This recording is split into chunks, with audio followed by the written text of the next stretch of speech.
मैं ना मोटरसाइकिल अपने पे ना वो भूल गया हूँ, क्या कहते हैं, अपना फ़ोन। देखता हूँ चाइनीज़ किसी ने उठाया या नहीं उठाया। अल्लाह करे पड़ा हो। मैंने अपने दोस्त के पास आना था इधर प्लाजे में, मैं भूल गया उधर बाइक पे मैंने लटकाया हुआ था। अल्लाह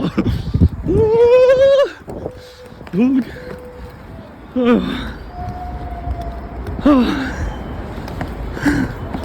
अल्लाह अकबर। अल्लाह करे बड़ा हो। खड़ा है, खड़ा है।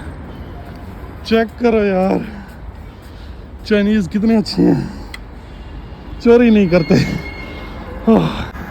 फ़ोन मैंने अपना उठा लिया और अगर ये हमारा प्यारा पाकिस्तान होता और क्योंकि हम बहुत अच्छे मुसलमान हैं तो उम्मीद काफ़ी है किसी ने सदका जारिया समझ के माल गनीमत समझ के इसको उठा लिया होता।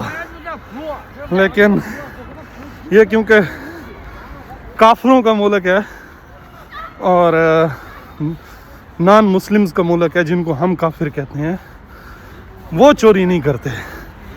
तो अल्लाह करे हमारा मुल्क भी ऐसा हो जाए।